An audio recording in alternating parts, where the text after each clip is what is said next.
무자식이 상팔자다. 될 수 있으면 인생을 근심 걱정하지 않고 편안하게 살자, 이런 주의로 나가는 사람이 많습니다. 더구나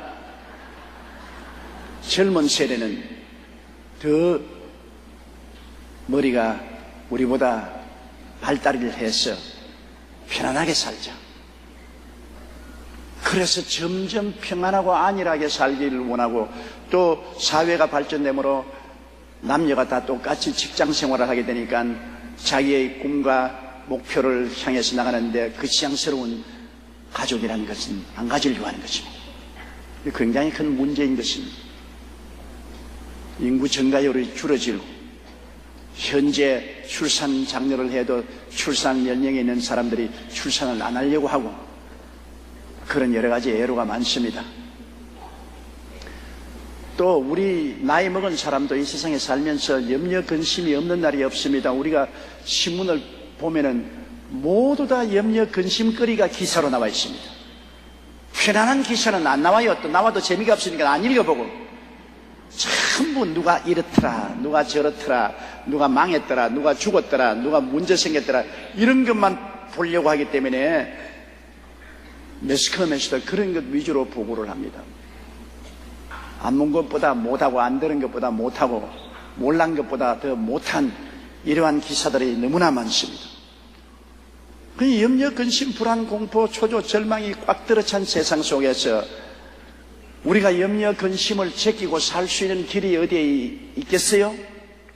사람의 힘으로는 염려, 근심 제껴놓고 살 곳이 없는데, 이 염려, 근심을 맡아줄 사람이 있어야 우리가 해방될 수 있는 것입니다. 그런데 예수님께서는 수고하고 무거운 짐진 자들은 다 내게로 오라, 내가 너희를 쉬게 하리라. 우리가 인생의 수고하고 무거운 염려, 근심, 불안, 초조, 절망의 짐을 졌으면 예수께로 나오라는 것입니다. 주님께서는 염려, 불안, 근심, 초조, 절망이 없는 사람은 내게 오라고 말 안 했습니다. 염려, 근심, 불안, 초조, 절망이 있는 사람은 내게 올 자격이 있다. 죄 없는 사람 내게 오라고 말하지 않았습니다. 죄 있는 사람 내게로 오라. 내가 세상에 오신 의인을 불러러 온 것이 아니라 죄인을 불러 구원하러 왔다. 죄 있는 사람 내게로 오너라. 병든 사람 내게로 오너라. 염려와 근심, 불안, 초조, 절망이 있는 사람 내게로 오너라. 그러므로 주님은 참된 구주가 되시는 것입니다. 우리를 건져주시는 하나님이 되는 것입니다. 그런데 이 성경에도 하나님의 성령은 바울을 통해서 아무것도 염려하지 말라고 했습니다. 이야, 이거 기막힌 일입니다. 아무것도 염려하지 말라. 염려, 근심이 5만 가지가 있는데, 매일같이 5만 가지 염려, 근심을 하는데, 그 중에 하나도 염려하지 마라. 아예 깡그리 염려와 근심은 집어치워라. 그러니 하나님께서 우리가 염려, 근심하는 것을 원치 않는다는 것을 너무나 여기 분명히 기록하고 있는 것입니다. 염려, 근심하는 것이 하나님 뜻이 아니고, 또 염려, 근심하지 말라고 하시니 안 하고 살 수 있도록 하나님이 책임을 져 주시겠다는 것입니다. 하나님은 우리의 짐을 지시고 우리의 일을 행하시는 하나님이신 것입니다. 아무것도 염려하지 말라. 그러면 어떻게 염려를 안 할 수가 있습니까? 염려가 가슴을 누르는데요. 여러분, 염려, 근심이 우리 가슴에 짓누르는 스트레스는 보통이 아닙니다. 가벼운 염려, 근심으로부터 시작해서 큰 염려, 근심은 우리의 내적 삶을 짓밟아버리는 스트레스입니다. 봄철에 풀들이 돋아날 때 여러분 돌멩이를 들춰보세요. 돌멩이에 눌려서 못 돋아난 풀은 노랗게 되어 떠서 있습니다. 염려와 근심은 우리를 바위가 누르듯이 눌러버리기 때문에 염려, 근심으로 말미암아 온가지 병이 다 나타나는 것입니다. 우리 참으로 삶에서 중대한 병들은 거의 다 크고 적은 염려, 근심에 짓눌려서 태어난 것입니다. 짓눌러버린 것. 짓누르면 병이 들어요. 나는 어느 정신병 환자 이야기를 들었는데 밤낮 손을 이렇게 눈에 대고 이렇게 더 걸치고 나중에 그 손을 떼보니까 눈알이 다 골마버리더랍니다. 눌러서 피순환이 안 되니까 골마버리고. 염려와 근심은 실제로 여러분의 마음을 짓누르고 심장을 짓누르고 위장을 짓누르고 폐를 짓누르고 신장을 짓누르고 간장을 짓누르고 오장육부 사지백체를 다 짓누릅니다. 온몸 전체가 압박과 서름 가운데 지나게 되는 것입니다. 그러므로 병이 들게 되어 있어요. 예수님께서도 사도행전 10장 8절에 제가 두루다니시며 착한 일을 행하시고 마귀에게 눌린 모든 자를 고쳤다. 눌려서 병든 자를 다 고쳤다. 눌리면 병이 되어요. 염려 근심이 누르면 소화도 안 되지요. 잠도 못 자지요. 마음의 기쁨도 사라지지요. 탄식만 생기지요. 이 마음의 공허가 꽉 들어차게 되는 것입니다. 정말로 우리의 삶의 행복을 빼앗는 대적 1호가 염려 근심입니다. 육체의 병은 눈에 보이는 병균이 가져오지만은 영혼의 병은 염려 근심입니다. 이 염려 근심을 계속 그대로 가지고 있으면 우리는 행복도 빼앗기고 기쁨도 빼앗기고 소망도 빼앗기고 신앙도 빼앗깁니다. 굉장히 큰 원수입니다. 염려 근심을 보통으로 생각하지 마십시오. 염려 근심 때문에 사람이 술 먹게 되고 방탕하게 되고 폐가 망신하는 사람도 있고, 염려 근심 때문에 좌절하고 절망해서 자살한 사람도 있고, 염려 근심 때문에 부부간에 사랑도 식어지고 의가 사라지고 이혼하게 되고, 염려 근심 때문에 파멸에 이른 사람 많지 않아요. 대개 술 중독자나 아편 중독자들은 삶의 이 무거운 짐을 견디지 못해서, 염려 근심의 억압을 견디지 못해서 그를 피하려고 술을 마시고 아편을 사용하는 것입니다. 연예인들이 대마초 핍다가 잡힌 기사들이 많이 나오니, 연예인들이 사람들 보기에는 그렇게 화려하지만은 그 명예를 계속해서 이어간다는 그 굉장한 억압과 명예를 잃어버릴까, 인기를 잃어버릴까 싶은 염려 근심을 견디지 못하니까 그 마음에 염려 근심을 잊어보려고 대마초를 피고 아편을 하게 되는 것입니다. 그런데 이런 모든 수단과 방법으로도 염려 근심은 우리 마음을 짓누르지 떠나가지 않습니다. 그머리같이 한번 붙어놓으면 이거 아무리 뗄라 해도 안 떼어지고 우리의 영혼의 피를 빨아먹습니다. 그러므로 염려 근심은 사탄의 손발입니다. 마귀의 손발이 염려 근심입니다. 염려 근심이 들어오면 사탄의 문어발이 들어왔다고 생각하십시오. 그러면 염려 근심을 우리가 안 할 수 있는 유일한 길은 무엇이냐? 하나님께 맡기는 도리밖에는 다른 도리가 없는 것입니다. 힘을 하나님께 맡기는 거예요. 맡기는 거예요. 맡아줄 자가 있다는 것이 얼마나 좋은지 모릅니다. 우리의 힘으로 어찌할 수 없는 그러한 어려운 지경에도 하나님은 우리의 목자가 되어서 맡아주겠다. 제가 시편 23편 4절을 굉장히 좋아합니다. 내가 사망의 음침한 골짜기로 다닐지라도 해를 두려워하지 아니할 것은 주께서 나와 함께 계심이라. 주의 지팡이와 막대기가 나를 안위하시네. 여러분, 유대 광야에 가면 사망의 음침한 골짜기가 실제로 있어요. 내가 그 골짜기에 가서 입구에서 내려다보고 아예 정신이 아찔했습니다. 천길만길 낭떠러집니다. 앞에도 천길만길 낭떠러지, 저 뒤편에도 천길만길 낭떠러지, 쫙 깊은 밑에 보니까 거기에 도랑물이 흐르고 있어요. 그게 한번 떨어졌다면은 앞으로도 뒤로도 기어올 수가 없어요. 완전히 사망의 엄침한 골짜기입니다. 한번 그곳에 떨어지면은 물은 마실 수가 있을지 몰라도 음식은 먹을 수가 없으니까 죽을 수밖에 없어요. 사망의 엄침한 골짜기입니다.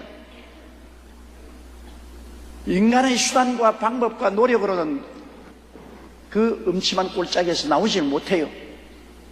그러나 우리가 감사한 것은 주님이 우리의 목자이기 때문에 아무도 그 골짜기에 우리와 같이 할 수 없는데 주께서 나와 함께 계심이라. 하늘과 땅을 지으신 하나님의 아들 예수님은 우리 목자가 되심으로 그런 사망의 골짜기에 주님이 같이 계시는데, 주님이 그냥 계신 것이 아니라 그 손에 지팡이와 막대기가 들려있습니다. 언제나 여러분 약무리 가운데서 예수님을 그림에 보면 긴 끝이 굽어진 지팡이 있지 않습니까? 이것으로서 양이 잘못 가면 목을 걸어 제낄 때는 지팡이가 되고, 이것을 이렇게 잡아서 짐승을 치면 막대기가 됩니다. 그 하나가 지팡이 역할도 하고 막대기 역할도 합니다. 지팡이는 인도하는 것입니다. 주님의 지혜와 총명과 모략과 재능과 지식, 이것을 말하는 것이고, 막대기는 전지전능하신 주님의 권능을 말합니다. 주님이 우리에게 오실 때는 언제나 지팡이 들고 오시는 것입니다.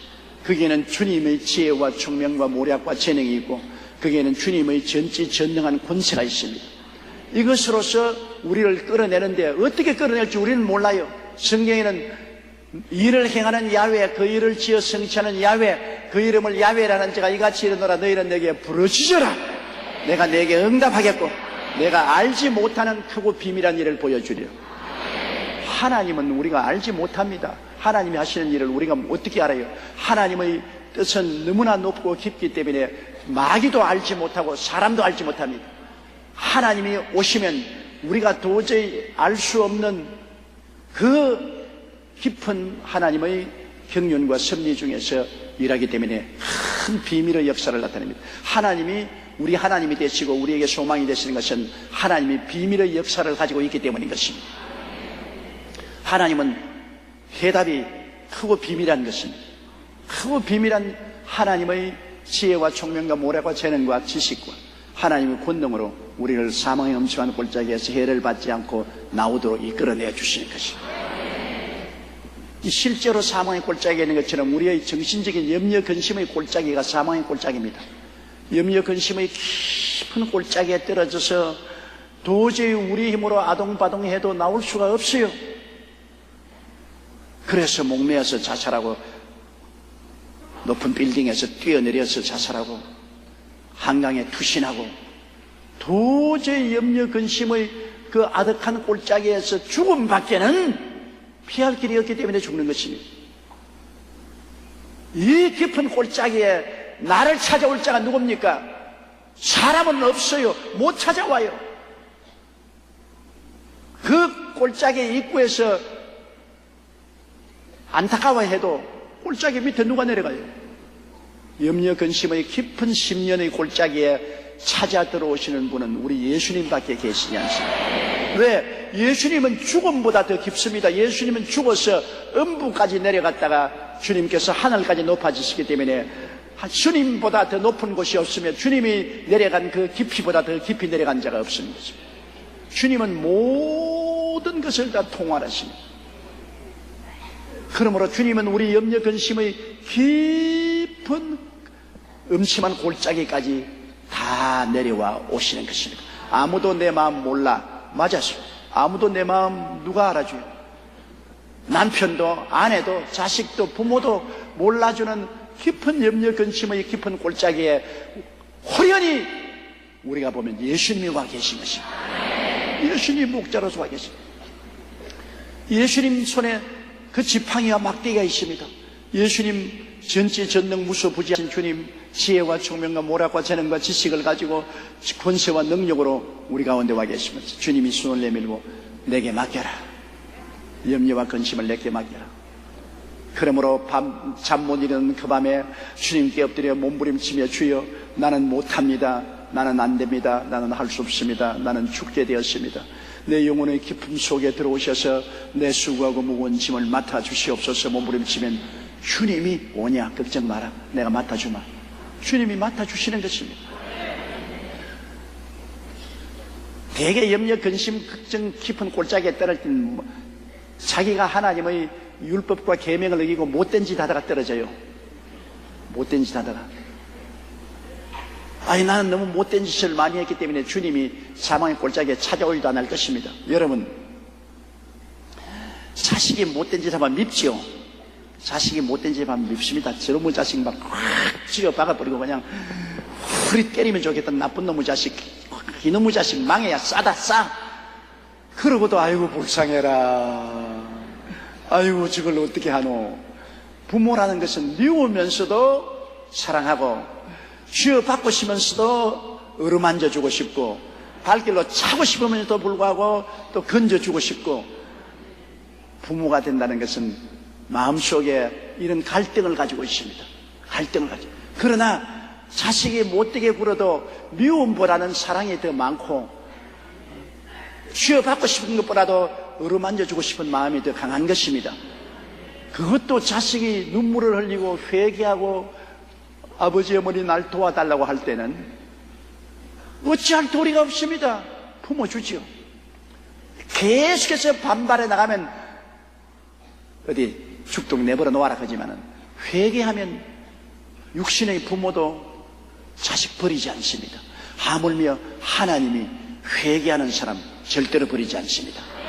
하나님은 지극히 높으신 보좌에 계시고 통회하는 사람의 마음을 소생하기 위해서 함께 계신다고 말한 것입니다. 그러므로 회개하면 사망의 어떠한 깊은 굴짝에 떨어져도 내가 회개하면 주님 찾아오시는 것입니다. 회개 안 하면 안 돼요. 가슴을 찢고 회개하면 주님이 여러분의 과거를 다 묻지 아니하시고 그걸 용서하시고 찾아오시는 것입니다. 우리 위해서 십자가를 걸머지고 몸을 찢고 피를 흘리신 그 예수님이 얼마나 우리를 사랑하십니까? 옆에 달린 강도한 사람, 살인하고 강도한 놈이, 그것도 예수님 보고 욕을 하고 당신이 하나님 아들이면 우리를 십자가에서 내려라고 한참이나 욕을 했다가 그 다음에 깨달음이 있어서 주여 주님 오실 때 나를 기억하소서 한마디 하니까 주님이 당장 오늘날 너는 나와 함께 낙원에 있으리라. 주님의 용납하심과 사랑하심과 긍휼히 여기심은 인간의 생각하고는 틀립니다. 큰 용서와 긍휼과 아량을 가지고 회개하는 자를 품어주기 때문에 사망의 엄청난 골짜기를 취했을지라도 회개하면 주님이 같이 오셔서 그 지팡이와 막대기로 나의 문제를 책임져 주시는 것입니다. 아무것도 염려하지 마라. 그러니까 아무 일에도 염려가 마음에 억압하고 오도록 허락하지 마라. 허락하지 않기 위해서는 예수님께 뛰어가서 매달려야 된다. 동리 개가 막 짖고 따라오면 어떻게 합니까? 어린아이가 그 개하고 대결할 수 없으니까 뛰어와서 엄마 품에 안기는 게 제일 좋습니다. 엄마 침 아프게 안 끼면 동네 강아지 뛰어오다도 엄마가 야! 그러면 깨갱 그것을 도망칩니다. 어린아이에게는 무서운 존재지만은 엄마에게는 그 동네 똥개가 무섭지 않습니다. 그 똥개가 따라온다고 막 그때 똥개하고 달라드는 똥개는 어린아이를 얕잡고 물고 찢어요. 그러나 엄마의 품에 안기면 똥개는 엄마 곁에 왔다가 도망치는 거죠. 우리 스스로 염려와 근심을 대결하면 우리가 산산조각이 나지만은 주님 품에 안기면 염려 근심은 한 길로 왔다가 7길로 도망치게 되는 것입니다. 그러므로 아무것도 염려하지 말고 어떻게 해야 되겠어요? 오직 한 가지만 해라. 오직 다른 거 복잡한 일 하지 마라. 사단의 팔촌 찾아다니면서 고함치지 말고 오직 한 가지만 해라. 모든 일에 기도와 간구로 너희 구할 것을 감사함으로 하나님께 아뢰라. 기도와 간구. 기도는 일반적인 기도입니다. 기도는 일반적으로 하나님을 예배하고 찬미하고 감사하는 기도. 이것은 우리가 매일 해야 되겠습니다. 매일 하나님 예배하고 감사하고 찬양하는 기도. 오늘도 여러분 그 기도를 하셨죠? 매일 하나님 말씀 읽고 기도하고 예배하고 찬양. 근데 그 다음 간구는 뭐냐? 간구는 목표가 있는 기도가 간구인 것입니다. 일반적인 기도는 그냥 하나님과 교제하는 기도지만은 간구는 내가 응답을 받기를 원한 목표를 분명히 정한 기도인 것입니다. 다시 말하면 이 병을 낫게 해주시옵소서, 이 사업체의 문제를 해결해 주십시오, 이 송사 문제가 해결되게 해주십시오, 남편이 자식이 회개하게 해주십시오. 분명한 목표를 가지고 뜨거운 마음으로 부르짖어 기도하는 것은 간구입니다. 일반 기도는 편안한 마음으로 기도할 수 있어요. 그러나 간구는 마음속에 뱃속에서 끓어나오는 간절한 소원이 있어 기도에 사로잡혀서 몸부림치면서 부러지는 것이 간구인 것입니다. 우리가 하나님께 응답받으려면 평소에는 일반적인 기도를 늘 하지만은 특별한 경우에 염려 근심이 나에게 몰아칠 때 그를 대적해서 이기려면 강구가 필요한 것입니다. 염려 근심을 가져오는 그 문제, 특별한 문제를 두고서 내 마음속에 그냥 창자가 끓어오르듯이 간절한 마음으로 목표를 가지고 기도하는 것입니다. 그렇게 기도와 강구로 기도를 해야 됩니다. 우리 구할 것을 감사함으로 하나님께 아뢰라. 물론 기도하면서 늘 감사하죠. 하나님이 계신 것 얼마나 감사합니까? 하나님이 계시기 때문에 기도할 수 있고 의지할 수 있으니 늘 감사 기도해야죠. 늘 감사해야 되는 것입니다. 내가 암으로 죽어가는 환자를 병원에 신방하니까 저보고 하는 말이 목사님 나는 다른 기도 안 나오고 자꾸 감사합니다. 감사합니다. 감사합니다만 나옵니다. 이거 어떻게 해야지요? 올바른 기도입니다. 비록 암으로 죽어갈지라도 예수님이 십자가에 보배로운 피를 흘려 영원한 천국을 예배해 놓았으니까 그것만 생각해도 감사하지 않아요? 그러므로 감사할 것은 우리의 생활 전반에 걸쳐 감사하고 그리고 간구를 해야 됩니다. 원망 불평하고 기도하면 기도가 효과가 없어요. 감사하면서 기도해야 기도에 효과가 있는 것입니다. 감사에는 하나님의 영광이 임하지만은 원망 불평에는 사탄이 임하는 것입니다. 감사하여 하나님의 영광이 임한 가운데서 우리가 간절히 간구해야 되는 것입니다. 간절히 기도하는 것.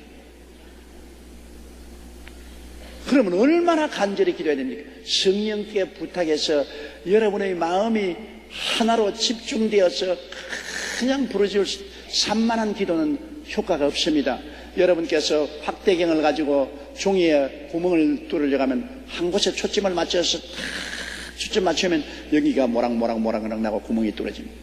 이걸 자꾸 확대경을 움직이면 아무 역사도 안 일어나요. 초점을 맞춰야 돼요. 한 가지 목표를 딱 주고 그냥 회개하면서 부르짖어 주님께 계속 기도하는 겁니다. 몇 시간이고 아침이고 저녁이고 할 것 없이 주님께 간구하는 간절한 마음의 기도를 했는데 간절한 마음이 없는 기도는 기도에 아무런 힘이 없어요. 일반적인 기도는 다 하지만은 특별한 기도는 간절한 마음이 있어야 간구가 됩니다. 간절한 마음. 누가복음 18장에 보면 과부의 기도가 그거 아닙니까? 불의한 재판관에 가서 내 원수에 대한 원한을 갚아주소서. 간절한 기도입니다. 아무리 재판관이 이 여자를 무시하고 기도를 안 들어줄라 해도 이 여자가 봄에도 여름에도 가을에도 겨울에 눈을 머리에 익었어도 물러가지 않고 간절합니다. 목표를 두고 기도하면 물러갈 수 없어요. 간절한 마음으로 기도하니까 이 재판관이 나중에 한 말이 내가 하나님을 두려워하지 않고 사람을 무시하되 이 여자가 밤낮으로 나를 괴롭힘으로 내가 응답을 해줘야 되겠다고 그랬습니다. 여러분 그러므로 목표를 정해놓고 간구하는 기도를 하십시오. 아예 가슴에 끓어오르는 부르짖음의 기도 이래야 하나님께 맡길 수가 있습니다. 염려 근심은 마치 문어발 같습니다. 딱 들어붙어요. 보통 잘 안 떨어져요. 한번 염려 근심이 문어발처럼 착 들어붙으면 여러분 그 좀처럼 잘 안 떨어져요. 세발 낙지 먹어본 적 있어요? 목포에 사는 산낙지. 나는 목포에 부흥회를 가니까 그 살아서 꿈틀거리는 산낙지를 한 대접 갖다 주더라고요. 그런데 그거를 입에 넣어서 내가 먹어보려니까 입 천장에다가 탁 붙었는데 손을 막 떼가지고서 끄집어내야 돼요. 그냥 착 붙어요. 그 잘못 먹다가 죽겠어요. 기도로 넘어갈 때 확 기도를 맞고 죽지 않아요. 그 염려와 근심은 찰싹 붙습니다. 흡입판으로 찰칵 붙어요. 이거를 떼기 위해서는 간절한 기도를 계속해야 되는 것입니다. 기도를 조금만 하고 낙심하지 마십시오. 항상 기도하고 낙심하지 말라고 주님 말했습니다. 항상 기도를 해야 돼요. 낙심을 하지 않으면 안 돼요. 계속 밀고 나가야 돼요. 그러면 나중에 마귀가 떨어져 나갑니다. 마귀도 결사적이니까 마귀도 결사적으로 우리를 도적질하고 죽이고 멸망시키려고 염려 근심이라는 그러한 문어발 같은 것으로서 우리에게 붙어 들어오니까 우리도 결사적으로 기도해야 돼요. 1912년 4월 어느 주일 밤 미국의 한 부인이 마음의 불안과 공포가 확 다가왔습니다. 그의 남편이 런던에 사업차 갔는데 타이타닉이라고 큰 기선을 타고 그날 돌아오게 되었습니다. 그런데 그 기선은 어마어마한 기선으로서 영국의 항해수를 다 이용해서 만든 기선으로 편안하고 안전하게 돌아올 수 있는데도 불구하고 험한 마음의 불안에서 견딜 수가 없습니다. 그래서 부인이 하나님 앞에 나가서 기도를 하기 시작했습니다. 아무리 기도해도 마음이 불안하고 고통스러워 마음이 안정이 안 돼요. 그래서 초저녁에부터 부르짖어 간절히 기도한 것이 새벽 5시까지 하나님 아버지 우리 남편을 안전하게 돌아오게 해달라고 그 목표를 가지고 부르짖었는데 새벽 5시가 되니까 마음이 편안해지거든요. 그래서 응답받았다. 그래서 그는 잠자리에 들어가서 편안히 잠을 잤습니다. 잠을 자는데 아침에 보고 기겁초평을 했습니다. 아침 신문에 보니까 영국에서 건너온 타이타닉호가 빙산에 부딪혀가지고서 침몰해버리고 수천 명이 죽었다. 이 부인은 너무 놀랐습니다. 자기 남편이 그 배에 탔는데 그런데도 불구하고 밤새도록 기도해서 아침 5시에 마음이 너무나 평안해졌으니까 그 기사를 보고도 편안하거든. 하나님이 책임졌구나. 근데 그 남편은 그 배에 타고 있었는데 그 배가 기산에 부딪혀가지고서 그냥 배가 깔아앉을 때 그도 같이 배에서 푹 물속에 깊이 빠져 앉으면서 여보 당신 편안히 계세요. 이제 천국에서 만나십시다. 그러고 난 다음 막 물을 마시고 깊이 그냥 배가 깔아앉는 그 기세로 함께 빠졌는데 무슨 힘이 와서 붕 뜨게 하더랍니다. 그래서 그 바다 위에 둥실 떠올라오니까 바로 눈앞에 뒤집힌 보드가 보여요. 그 뒤집힌 보드 위에 기어 올라가 있으니까 다른 구조선이 와서 건져주었어. 그래서 그 수천 명이 죽는 가운데 살아났어요. 그 부인이 기도 안 했으면 간 거야. 부인이 기도해서 살았죠. 하나님이 기도하라고 할 때는 간구할 필요가 있습니다. 우리 교회 구역자매 한 분 다른 교회 부흥회 하는데 낮 공부 시간에 애 데리고서 낮 공부에 가는데 낮 공부는 귀에 안 들어오고 앉아있는데 마음이 불안해서 견딜 수 있거든요. 남편이 시외 버스 운전기사입니다. 남편에게 무슨 일이 생길 것 같아서 너무 불안해가지고서 낮 공부하는데 목사님 기도는 설교는 하나도 안 들어오고 그냥 입을 막고서 계속해서 하나님 우리 남편 건져주십시오. 우리 남편 도와주십시오. 무슨 일이 생긴지 모르겠어요. 너무나 불안합니다. 하나님 도와주십시오. 그냥 부르짖고 방언을 하고 또 부르짖고 내내 1시간 동안 목사님 강의하는 것 하나도 못 들어보고 그렇게 기도만 하고 비로소 마음에 예배가 끝날 쯤 돼서 편안해서 집에 돌아왔는데 저녁때에 남편이 얼굴이 잿빛이 돼서 그러더라고요. 왜 그러냐니까 오늘 누가 나를 위해서 기도 안 해주었으면 나는 오늘 죽은 사람이야. 왜냐 버스를 운전하고 경사길에 올라가다가 자동차 엔진이 고장이 났어요. 고장이 나서 그래서 사람들을 다 내리게 하고 바퀴에다가 돌을 뒷바퀴에다 채워놓고 앞에 가서 운전대를 잡는데 그만 돌이 삐끄러져 나가서 차가 뒷걸음지고 미끄러져 나가는데 뒤에 벼랑이에요. 벼랑으로 그냥 차가 밀려나가는데 이제는 죽었구나. 그런데 털컥 썼는데 차 앞바퀴 2개가 벼랑에 달렸어요. 세상에 앞바퀴도 둥글둥글 구는 바퀴인데 그거 2개가 딱 벼랑에 달려서 달랑달랑 하고 있어요. 그래가 옆으로 겨우 기어 나왔어요. 자기가 기어 나와서 땅에 서자마자 자동차가 붕덩 하고 그냥 벼랑으로 곤도박질을 치면서 떨어져요. 그래서 그 승객들도 다 살고 자기도 살았는데 누가 나를 위해서 기도 안 해줬으면 오늘 나는 죽었다. 오늘 하나님 기적 아니면 살지 마. 그래 그 시간을 합쳐보니까 부인이 부흥회 낮 공부 시간에 참석해서 기도하던 그 시간이에요. 그 시간이에요. 기도와 간구가 하나님의 역사를 가져오는 것입니다. 마음의 염려 근심이 짓누를 때 이 문제가 생긴다는 거죠. 문제가 생겨요. 그러면 기도하고 부르시죠. 염려 근심의 구름과 안개가 다 걷어질 때까지 기도하고 부르시죠. 마음의 염려 근심의 고통이 사라졌다는 것은 하나님이 책임졌다고 말인 것입니다. 내가 무거운 짐을 걸머쥐고 고생을 하다가 누가 와서 짐 들어주면 편해지잖아요. 여보서 저 늙으니 짐 벗어 나를 주오. 나는 젊었거니 돌인들 무거우랴. 늙기도 서러우라 하거든 짐을 조차 지실까. 늙은 노인이 무거운 짐 지고 가는 것 젊은이가 맡아주면 늙은이가 편안해지잖아요. 마음의 염려 근심의 짐이 짓누르는데 주님께 부르짖어 기도하다가 주님이 그 짐을 옮겨주셔서 책임지시면 마음에 편안해지는 것입니다. 기도 응답은 평안입니다. 아직 평안하지 못할 때는 짐을 옮기지 못했어요. 그러나 마음이 평안해지면 내 짐 주님 맡아주신 것입니다. 다 맡긴 것입니다. 그때부터는 눈에는 아무 증거 안 보이고 귀에는 아무 소리 안 들리고 손에는 잡히는 없어도 주께서 책임졌으므로 주의 크고 비밀한 역사가 나타나게 되어 있는 것입니다. 이러므로 이럴 때까지 우리가 기도를 해야 돼요. 기도를 조금 하고 말아서는 안 돼요. 목표를 정하고 간절한 마음으로 창자가 끊어질 듯이 간구하여 기도하여 부르짖을 때 그것이 2시간, 10시간도 될 수 있고 며칠이 될 수도 있습니다. 그렇게 부르짖기도 해서 마음의 염려와 근심이 다 사라지고 평안이 강물같이 넘쳐납니다. 안 체험해본 사람 몰라요. 은혜의 강물이 마음에 다가와서 평안하기가 너무 말로 다 할 수 없고 행복과 기쁨이 꽉 들어차게 되는 것입니다.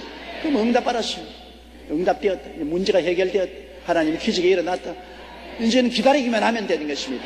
아닌 게 아니라 기다리면 하나님의 기적이 일어나죠.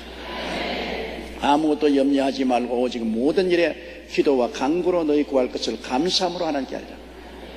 감사. 우리가 기도할 때 꼭 감사함으로 기도를 해야 된다는 것은 여기에 있는 것입니다. 감사로 제사를 드린 자가 나를 영화롭게 하느니 그 행위를 옳게 하는 자에게 하나님의 구원으로 보이리라고 말씀하는 것입니다. 감사가 바로 하나님의 임재를 가져오는 것입니다. 이스라엘이 찬양 중에 거하는 야훼여 야훼는 거룩하나이다. 하나님께 찬양하고 감사드리면 하나님이 그 가운데 오시겠다고 하시죠. 광야를 지난 이스라엘 백성이 하나님께 버림받은 것은 원망 불평 때문에 버림받은 것입니다. 감사 찬양을 했으면 안 버림받았지요. 원망과 불평하기 때문에 하나님이 저들을 버린 것입니다. 그러므로 우리가 기도할 때 어떠한 어려운 일이 있어도 자꾸 감사와 찬양의 기름을 부으면서 기도해야 되는 것입니다. 우리 교회 최삼준 안수 집사님의 간증을 읽고 제가 감격을 했는데요. 안수 집사님 관절염과 편도선이 심해서 생업도 포기하고 아내와 함께 기도원에서 간절히 부르짖었습니다. 하나님께서 목숨을 건 기도에 응답이 오셔서 마음이 편안해지죠. 몇 분도 서 있지 못합니다. 관절염으로 너무나 무릎이 상하게 됩니다. 그러는데 수술하지 않고는 절대로 다시 걸을 수가 없다고 했는데 그것도 낫고 수술해야 되는 편도선도 나아버렸어요. 하나님께 부르짖어 기도하자 하나님이 그 염려와 근심을 옮겨주었습니다. 그래서 남성교회 봉사실에서 봉사를 하는데 점심시간을 제외한 1부부터 주일 7부까지 서 있어야 되기 때문에 걱정을 했지만은 그 관절 하나님이 고치신 무릎이 까딱없이요. 1부에서 7부까지 서서 일을 해도 까딱없이 주님이 고쳐주셨습니다. 그런데 하루는 집사님 옆 공장에서 불이 났어요. 불이 그냥 타서 섭시간에 옆에 있는 집사님 공장으로 옮겨부터 집사님은 손에 성경책 한 권만 들고서 뛰어나왔습니다. 집사님 공장에 불이 다 붙었어요. 그래서 그는 별 도리 없습니다. 그 자리에 무릎을 꿇고 앉아가지고 살아계신 하나님, 죽을 수밖에 없었던 제게 건강 주심을 감사합니다. 이 사업장도 주님이 주신 사업장인데 지금 불이 붙었으니 속수무책입니다. 주님 알아서 도와주시옵소서. 나는 그저 감사할 따름입니다. 영혼 구원해 주신 것 감사하고 병 고쳐주신 것 감사하고 지금까지 사업하게 해주신 것도 감사하고 또 불이 옮겨 붙은 것도 감사합니다. 주님 뜻대로 하시옵시고 지켜주시옵소서. 그렇게 기도를 했는데 소방대원들이 그냥 뿜어내는 물길 속에서 보니까 공장 앞에 있는 나무도 다 불타고 풀밭도 다 불탔습니다. 이제는 절단 났다고 생각했는데 불이 꺼지고 난 다음에 공장으로 들어가 보니 너무나 놀란 것은 그 많은 인화 물질과 산소통, 가스통까지 쌓여 있는 공장 내부가 종이 한 장도 안 타고 그대로 남아 있어요. 재산 손실은 없이. 겉에 있는 공장 건물만 거슬렀지, 화염에 거슬렀지, 내용은 기계도 하나도 안 타고 사무실에 있는 계약서 종이 한 장도 안 탔어요. 그래서 평소 안식년에 새벽 기도로 하루 일과를 시작한 것을 알고 이웃 사람들이 한결같이 예수 잘 믿더니 복 받았네 하며 스스로 전도가 되었다는 간증을 했었습니다. 아이고 하나님, 내가 줄 잘 믿었는데 왜 불이 왜 났어요? 왜 이웃 공장에 불이 붙었어요? 원망스럽다. 하나님 너무나 탄식. 이러면은 하나님 영광이 되지 않지 않아요? 시카고에서 대화재가 났을 때 D.L. 무디 목사님은 성경책 하나 가지고서 밤에 파자마 바람으로 사택에서 뛰어나왔습니다. 온 시카고가 다 불탔습니다. 그래 신문 기자들이 D.L. 무디 목사님께 찾아와서 조롱을 했습니다. 당신 하나님 믿는다 그러면서 왜 파자마 바람으로 성경 한 권만 가지고 뛰어나왔냐? 왜 하나님이 그 불 못 꺼주었냐? 그러니까 D.L. 무디 목사가 싱긋이 웃으면서 여보시오, 하나님은 항상 나에게 새로운 교회를 지으라고 말씀을 하셨는데, 새로운 교회를 짓자면 낡은 교회를 철거를 해야 되겠는데 철거 비용이 얼마나 들겠노? 하나님이 순식간에 오셔서 떼고니 철거해 주셨단 말이야. 하나님이 새 교회를 지을 수 있는 계기를 주셨으니 감사하다. 그럼 새 교회 지을 돈이 있냐? 있고 말고. 웬 돈이 그렇게 많냐? 성경을 보면서 이 속에 돈이 다 들어있다. 하나님의 말씀 속에 다 돈이 들어있다. 그리고 D.L. 무디 목사님은 그 길로 영국 부흥회를 떠났습니다. 영국에서 부흥회를 하는 동안에 영국 교회가 많은 헌금을 해주었어요. 그는 시카고로 돌아와서 전에보다 훨씬 좋은 교회를 짓게 된 것입니다. 하나님께 감사한 것입니다. 따라 말씀, 우리 예수 믿는 사람은 되는 것은 되어서 좋고 안 되는 것도 좋게 될 것이니 좋다. 네. 그냥 좋은 것은 그냥 좋은 거예요. 그건 말 붙일 필요 없어. 좋은 것은 좋아서 좋고 안 좋은 것은 좋게 만들어 주실 것이니 좋고, 하나님을 사랑하는 자 곧 그 뜻대로 부르심을 입은 자들에게는 모든 것이 합력하여 선을 이루나니라. 그러므로 항상 긍정적으로 바라봐야 돼요. 나는 오늘 아침에 군대에 복무하는 우리 교회 청년 한 사람에게 편지를 받았는데 그 편지에 목사님 너무나 고통스러워서 자살하고 싶다. 하루가 여삼추다. 너무나 상급자들이 고통을 주고 기합을 주고 괴로워서 1년 동안 심었는데 이제는 견딜 수가 없다. 목사님 날 좀 살려주세요. 내가 도저히 견딜지 못하겠다. 그래서 내가 그 편지에 답장을 썼습니다. 사랑하는 형제, 인생을 사는데 크고 적은 괴로움이란 어느 곳이나 군대 사회에만 있는 것이 아니라 일반 사회에도 괴로움은 다 있는 것이다. 그런데 괴로움을 바라보고 자꾸 그것을 원망하고 불평하면 증폭되어서 점점 괴로움이 많아진다. 그러나 괴로움을 바라보지 말고 눈을 들어 예수님을 바라보라. 십자가에 못 박여 몸짓고 피 흘리면서도 우리를 사랑해 주신 예수님이 고난에 참여한다고 생각하면 얼마나 가치 있는 일이냐. 예수님이 고난에 참여한다. 군대 생활이 예수 그리스도의 고난에 참여하는 것이다. 그러면 부활이 반드시 다가온다. 예수 그리스도의 고난에 참여할수록 인격이 성장하고 더 신령해지고 더 기도하게 되고 더 육체는 죽고 영으로 살아나고 부활의 은총이 넘치니까 그리스도의 고난에 참여한 것으로 생각하고 더 부활의 아름다움을 바라보고 현재 고통을 바라보지 마라. 자꾸 고통을 바라보고 원망 불평하면 증폭되어 견딜 수가 없다. 기왕 다 지나야 될 과정이니까 이 과정을 지나면서 그것을 고통을 바라보지 말고 그리스도 안에서 하나님이 주시는 즐거움을 바라보고 이 모든 고통 속에 하나님이 은혜를 베풀어서 나를 성장하게 만들어준다는 것을 생각하면 하나님의 축복 가운데 능히 극복할 수 있다. 저 그런 편지 답장을 했습니다.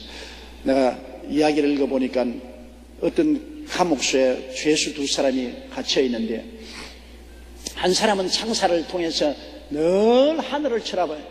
하늘에 떠 있는 구름을 바라보고, 그러면은 밤에는 별을 바라보고, 또 달이 있는 날은 달을 바라보고, 이 사람은 늘 찬송을 부르고 감사하고 그러는데, 다른 사람은 늘 창살을 통해서 땅만 바라보고, 감옥의 그 진흙창 흐르고 먼지 나는 것, 그걸 바라보고 늘 욕을 하고 말이야.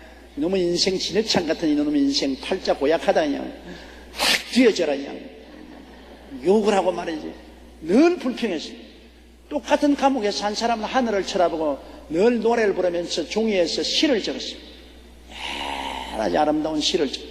한 사람은 늘 원망 불평 탄식하고 욕을 하고, 둘이가 다 형기를 맞추고 나갔는데, 한 사람은 이만한 원고를 두고 시를 출간하기 위해서 출판사를 갔고, 다른 사람은 정신병원으로 급수송이 돼가고 말했어요.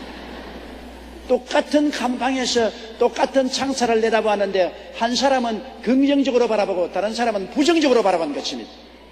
긍정적으로 바라보니까 이것이 정폭되어 점점 더 아름다운 긍정적인 것이 보였습니다.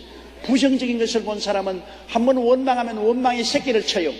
원망의 새끼를 치고 또 새끼를 치고 와글와글 쥐새끼처럼 새끼를 쳐가지고서 온 정신이 원망과 부정적인 것으로 꽉 들어차서 정신이 이상될 수밖에 없는 것입니다.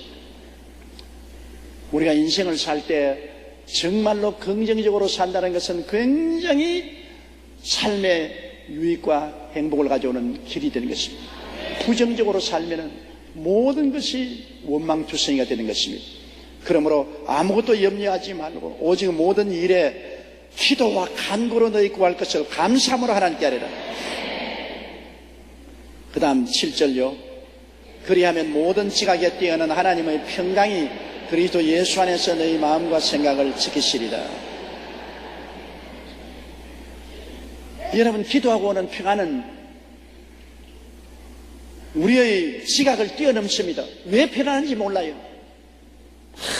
마음이 번뇌가 쌓여서 고통스럽고 원망스럽고 사는 것이 괴로워 못 견딘데도 주님께 그냥 부르짖어 기도하면 갑자기 아이스크림 넣듯이 염려와 근심 싹 녹아지고 마음이 아이고 내 편안하다, 아이고 편안하다. 왜 편안한지 모르겠다. 지각을 뛰어넘어요. 갑자기 무슨 좋은 일이 생긴 것도 아니에요. 이유가 없어요. 마음에 평안이 안개처럼 와서 점령해버려요. 산이 보이다가 갑자기 안개가 오면 산을 싹 덮어버리듯이 평안이 와서 싹 마음을 덮어버려요. 그래서 번뇌로서 잠자지 못한 사람 그냥 침대에 들어가서 편안하게 쿨쿨 코골며 잘 수 있어요. 여러분, 번뇌로 마음속에 고통 속에 빠져 몸부림치다가 하나님께 부르짖어 기도하고 마음에 평안이 번뇌 대신에 점령한 체험을 한 사람이 많이 있을 것입니다. 이건 체험 안 해보면 몰라요. 설명해서 몰라요. 잠 모르는 그 많은 밤, 그 번뇌 속에서 평안이 마음속에 음습해 와서 평화가 군대가 점령하듯이 우리를 점령해버려요. 하나님의 평안의 군대가 와서 우리를 점령해버려요. 그러면 평안해져요. 편안해져요. 평안이 오면은 병도 다 떠나가요. 마음이 편안해지면 위장병도 떠나가고 심장병도 떠나가고 모든 정신적인 억압의 병도 떠나가는 것입니다. 가장 좋은 치료가 평안과 기쁨입니다. 마음의 기쁨과 평안은 양약입니다. 그보다 더 좋은 약이 없어요. 마음의 염려, 근심, 불안, 초요, 절망은 뼈를 마르게 합니다. 모든 병의 근원인 것입니다. 그러므로 예수 믿는 사람이 장수할 수 있는 것은 평안을 얻을 수 있기 때문에 하나님께 부르짖어 기도해서 주님의 평안이 군대처럼 와서 마음을 점령해 주는 것입니다. 염려, 근심을 많이 하면 나이 늙으면 치매에 걸립니다. 시카고 러시 대학교 메디컬 센터는 65세 이상의 백인과 흑인 1064명을 대상으로 이들의 걱정 및 스트레스에 대한 반응을 조사한 후 3년부터 6년이 경과된 시점에서 이들 중에 누가 치매에 걸렸는지 조사해 봤습니다. 조사 결과 걱정이 많고 스트레스에 민감한 사람일수록 노년기에 알츠하이머병, 즉 치매의 발생 위험이 보통 사람보다 2배 이상 증가했으며 이러한 경향은 흑인보다 백인에게 더 강하게 나타났다고 말했습니다. 그러므로 지나친 스트레스를 줄여야 정신적인 건강을 유지할 수 있습니다. 병 중에 치매가 가장 비참한 병입니다. 치매는 자기도 모르고 이웃도 몰라요. 자기 상실증에 걸려요. 노인이 되어서 치매병에 걸리는 것 가장 괴롭습니다. 그럼 이 치매에 안 걸리려면 젊었을 때 염려 근심하지 말아야 돼요. 기쁨으로 살아야 돼요. 평안과 기쁨으로 살면은 치매 예방이 돼요. 경추신경암에 걸려 목과 턱에 걸쳐 2번이나 큰 수술을 했지만 재발하여 결국은 전신마비가 되었습니다. 눈만 말똥말똥하고 온 전신은 목 아래 다 마비가 되어버렸습니다. 병원에서는 더 이상 살 가망이 없다고 했습니다. 죽기만을 기다리는 처절한 절망 가운데 성도님과 그의 어머니는 눈물을 흘리며 하나님께 부르시어 기도했습니다. 그런데 기도한 다음 잠이 들었는데 꿈에 하나님의 음성이 들려왔어요. 하나님은 기도할 때 고요하고 잠잠하게도 말씀하시고 꿈에 또한 환상 중에 말씀하실 때도 있고 또 주의 종이 설교할 때 말씀을 통해서 가슴에 불타오르고 부딪혀올 때도 있습니다. 그런데 꿈에 이분은 기도를 하고 난 다음 하나님이 말씀합니다. 내 사지가 마비되었는데도 나를 믿느냐? 보통 사람 같으면 사지가 마비되었는데 내가 어떻게 하나님을 믿을 수 있습니까? 하나님 이렇게 하실 수가 있으니까 원망할 수가 있는데도 불구하고 이 사람은 꿈에 주여 제가 믿나이다. 그러니까 주님이 하신 말씀, 믿으면 왜 들어 누워 있느냐? 일어나라. 행함이 없는 믿음은 죽은 믿음 아닙니까? 하나님이 고쳐준 것을 믿으면 일어나라고. 꿈을 통해 하나님은 그에게 일어나라고 말씀하셨지만 현실의 의사들은 단호하게 희망이 없다. 죽을 준비하라고 말했습니다. 그럼에도 불구하고 성도님과 어머니는 하나님의 약속을 바라보았습니다. 제가 채찍에 맞음으로 내가 나음을 입었다. 제가 우리 연양 것을 친히 담당하시고 병을 짊어지고 가셨다. 하나님께서 일어나 걸으라고 말씀하셨으니 나도 일어나 걸어야 되겠다. 7일간 금식 기도를 하고 일어나서 촬영을 해보니까 암은 온데간 되었고 전신마비는 깨끗이 나아버리고 말았습니다. 이제 그 성도님은 열심히 우리 교회 하나님을 섬기고 완전히 회복되어 결혼도 하고 자녀도 낳아 행복한 가정을 꾸리고 있습니다. 만일 기도 안 했으면 어떻게 됐겠습니까? 그렇으면 그는 평생 전신마비 환자로 침대에 들어 누워있고 집안 식구들의 큰 걱정거리가 되었을 것입니다. 그러나 그 어머니와 그가 성도들의 도움으로 간절히 하나님께 기도하니까 성령의 회리바람이 일어나는 것입니다. 성령의 역사는 기도함으로 일어나는 것입니다. 에스겔의 환상 가운데 산골짜기에 가니까 마른 뼈가 가득히 있는데 하나님 말씀하기를 에스겔아 이 뼈들이 살겠느냐? 너무 기가 막히니까 주여 주님이 아시지 난 모릅니다. 이 뼈들에게 명하여 생기로 명하여 들어가게 하라. 에스겔이 생기를 명하니까 생기가 들어가서 뼈들이 서로 연결되고 살이 돋고 힘줄이 돋고 가죽이 덮이고 나중에는 큰 군대가 되었으라는 것입니다. 에스겔의 입에서 나오는 말을 통해서 생기가 역사하는 것입니다. 우리의 기도를 통해서 생기가 역사하는 것입니다. 기도하지 아니하면 아무 일도 안 일어나는 것입니다. 설마 나 같은 사람이 기도한다고 무슨 효과가 있겠느냐? 그렇지 않습니다. 여러분의 기도가 왜 효과가 있느냐 하면 여러분은 예수를 믿기 때문에 효과가 있는 것입니다. 예수 믿지 않은 사람이 아무리 기도해봤자 효과 없어요. 왜냐? 구약시대에 보면 하나님의 성소가 있는데 하나님이 계시는 지성소와 하나님을 예배하는 성소 사이에는 두꺼운 휘장이 쳐 있습니다. 이 휘장 안에 들어가면 죽어요. 대제사장이 1년에 한 번씩 이스라엘의 죄를 속하기 위해서 짐승의 피를 가지고 벌벌 떨면서 이 휘장 뒤에 들어가서 속죄소에 피를 뿌리고 이스라엘의 죄를 속했습니다. 조금이라도 부정탄 모습으로 들어가면 당장 죽임을 받았습니다. 그렇기 때문에 백성들과 하나님 지성소에 들어가는 길은 휘장이 막아놓았습니다. 보통 사람은 어림도 없어요. 대제사장이 1년에 한 번 짐승의 피를 가지고 백성의 죄를 속하기 위해서 들어갔는데 예수님이 갈보리 십자가에 못 박여 고난당하시고 나중에 내가 다 이루었다고 운명하실 때 일어난 큰 역사가 성전에 있는 휘장이 위에서부터 아래로 쫙 찢어버렸습니다. 여러분이 휘장이 얼마나 두꺼운지 황소 2마리를 걸어가지고 잡아당겨도 안 찢어질 정도로 여건 휘장입니다. 그것이 위에서 하나님이 쫙 잘라서 확 열어서 하나님의 보좌가 환히 들여다 보이게 만들었어요. 이것은 뭐냐? 예수님이 십자가에서 하나님과 우리 사이에 휘장같이 뜨겁게 갈아 막아놓은 죄를 주님 보혈로 청산해버림으로 죄가 거두어지고 휘장이 찢어져 버리고 이제는 모든 사람들이 이 열린 휘장을 통해서 하나님 앞에 직접 나갈 수가 있는 것입니다. 예수만 믿으면요, 예수 없이는 어림도 없습니다. 죄가 얼마나 두터운지 죄가 하나님과 우리 사이를 완전히 차단해버린 것입니다. 절대 못 나가요. 어림도 없어요. 어떠한 수단이나 방법이나 수양이나 도덕이나 종교나 노력도 그 죄악의 휘장을 찢고 들어갈 수 없어요. 그러나 그 무거운 죄를 예수님이 대신 짊어지고 십자가에 고난당하시고 몸짓고 피 흘려서 내가 다 이루었다 할 때 죄를 청산하시고 그 죄가 사라짐으로 휘장은 찢어져 버리고 마는 것입니다.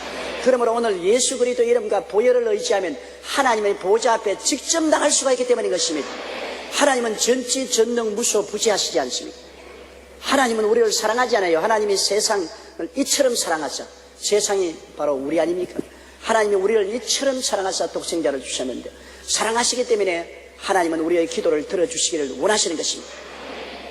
기도를 들어주기를 원치 아니하고 귀를 막고 계시는 분에게 기도를 하려면 참 고통스럽지만은 하나님은 예수 그리스도로 말미암아 우리에게 귀를 기울이고 기도를 들어주시기 원하시고 있는데 우리가 예수 그리스도를 통하고 그 보혈을 통하면 하나님께 직행으로 들어갈 수 있는 길이 열린단 말입니다. 직행으로 하나님께 들어가요. 그래서 우리 예수 믿는 사람이 예수 이름으로 기도하면 하나님의 영광이 나타나고 성령이 임해서 역사가 일어나기 시작한 것입니다. 회리바람이 일어나기 시작합니다. 그러므로 기도는 개인과 가정, 사회와 국가와 세계를 변화시키는 큰 능력이 있습니다. 우리의 삶 속에 우리가 그냥 나는 못한다, 안 된다, 할 수 없다고 그런 소리 하지 말고 하나님께 일단 기도해 봐야 되는 것입니다. 기도할 수 있는 자격이 부여되어 있기 때문에 예수님 이름과 그 보혈을 의지함으로 여러분에게는 하나님 앞에 나갈 문이 열려 있는데 왜 하나님을 찾아 안 나가겠습니까? 주님께서 무엇이니 내 이름으로 내게 구하면 내가 시행하리니 이는 아들로 하여금 아버지께서 영광을 얻으시게 하리 함이라고 말씀하신 것입니다. 예수 이름으로 기도하세요.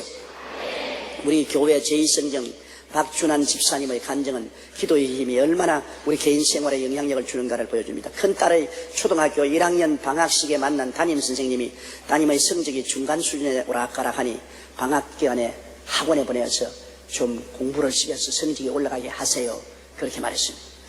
집사님은 그때 학원에 보내는 것을 단념하고 7살과 4살이던 두 딸을 데리고 기도원에 가서 큰 딸은 이틀 금식, 집사님은 3일 금식하며 하나님께 우리 딸에게 지혜와 총명, 모략과 전역, 지식과 하나님을 경외하는 영을 주시라고 간절히 간구하고 기도했습니다. 그런데 4개월 후 큰 딸이 학교에서 본 전 과목 시험에서 1등을 했습니다.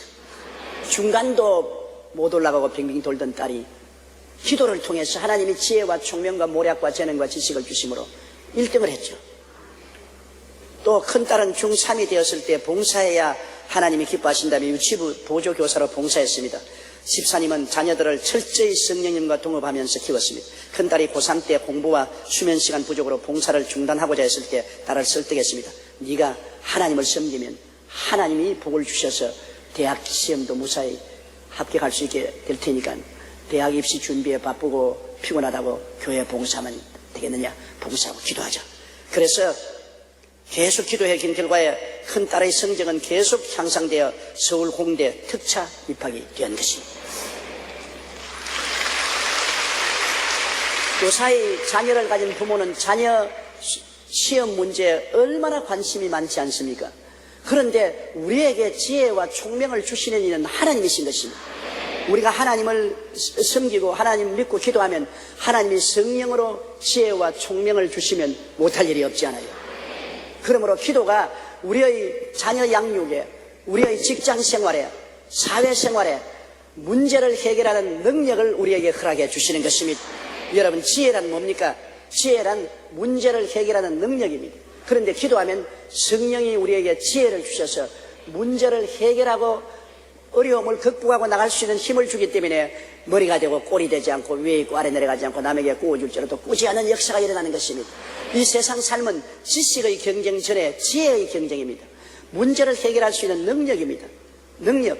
이 능력이 없으면 아무리 지식이 많아도 쓸모가 없어요.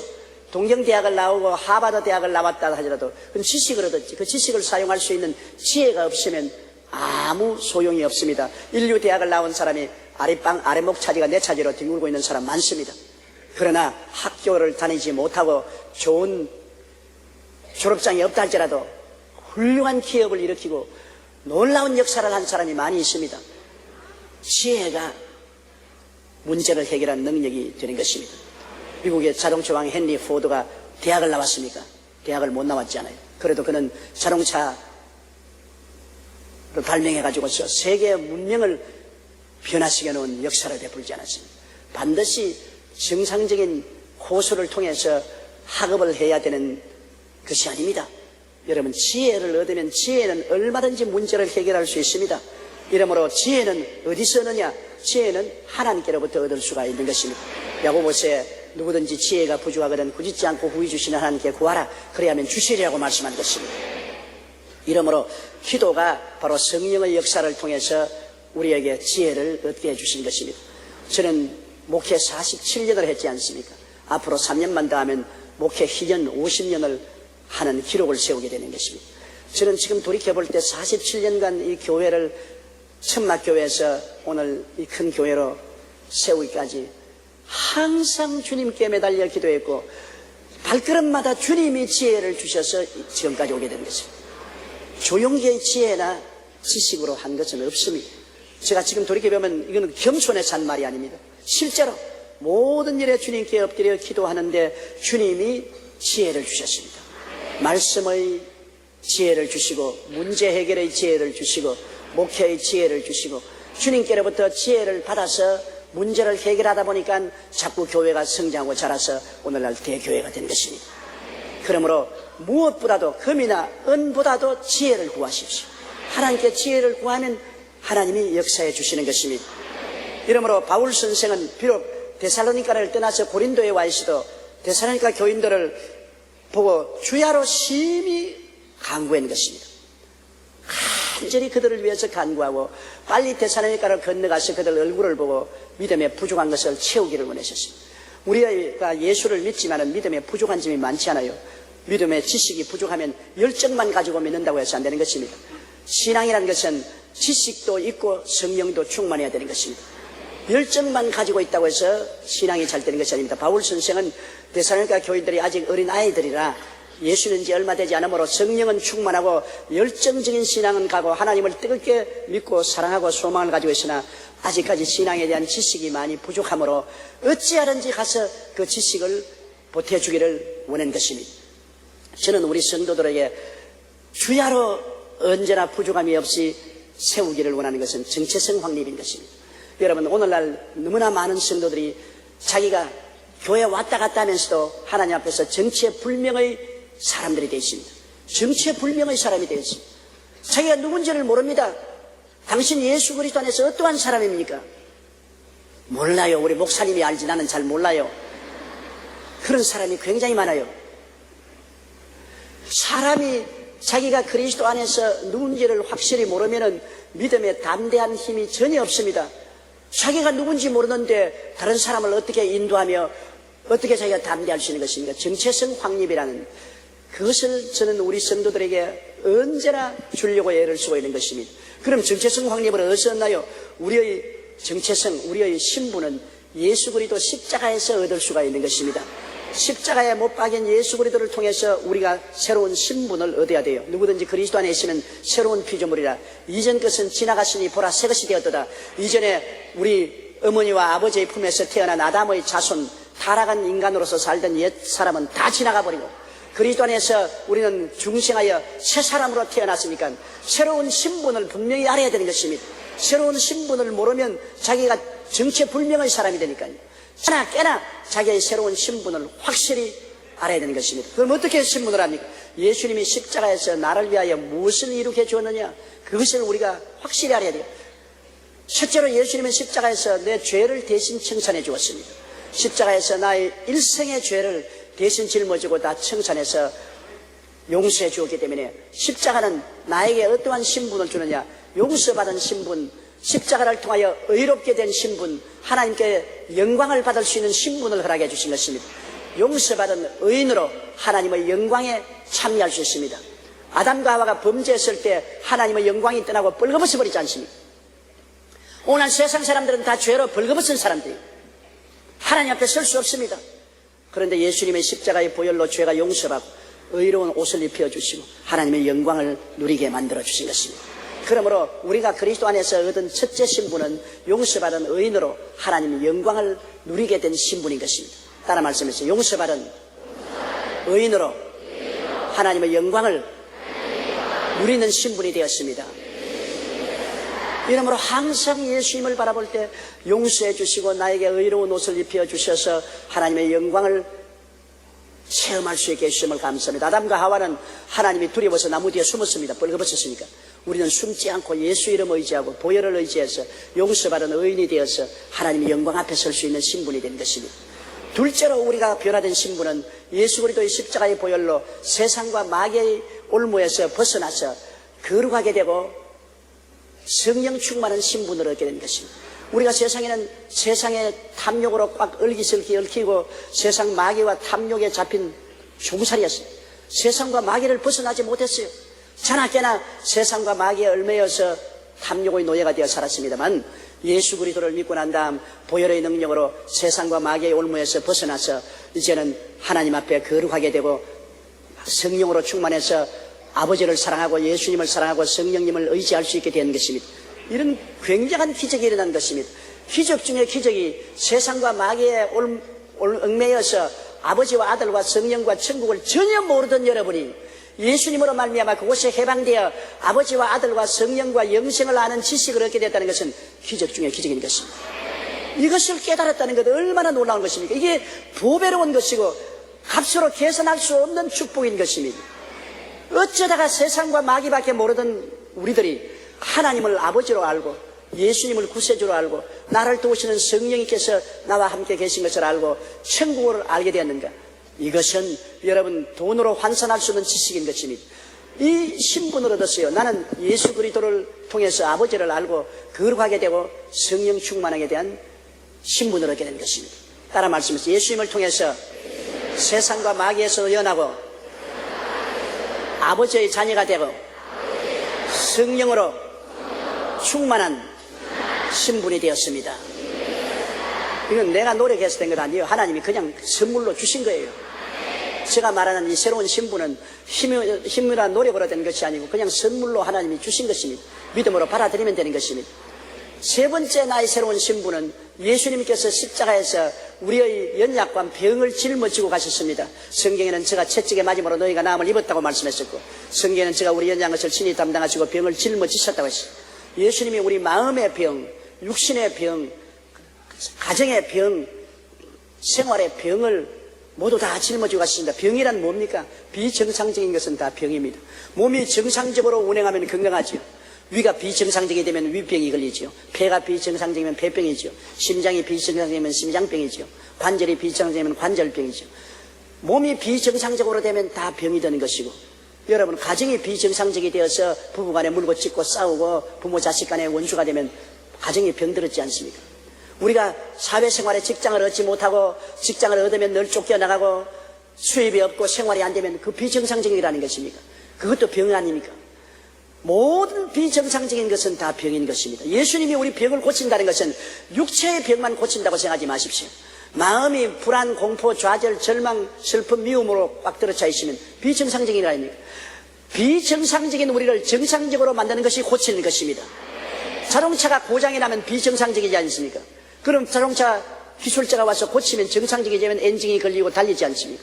여러분 그러므로 주님께서는 우리가 정상적인 사람이 되기를 원합니다. 영혼이 잘됨같이 범사에 잘되며 강건하고 생명을 얻되 넘치게 얻기를 원하시는 것입니다. 시편 103편의 말씀같이 제가 내 모든 죄악을 사하시며 내 모든 병을 고치시며 내 생명을 파멸해서 구속하시고 인자와 긍휼로 관을 씌우시며 좋은 것으로 내 소원을 만족해서 내 청춘으로 독수리같이 새롭게 하는 이런 정상적인 사람이 되는 것입니다.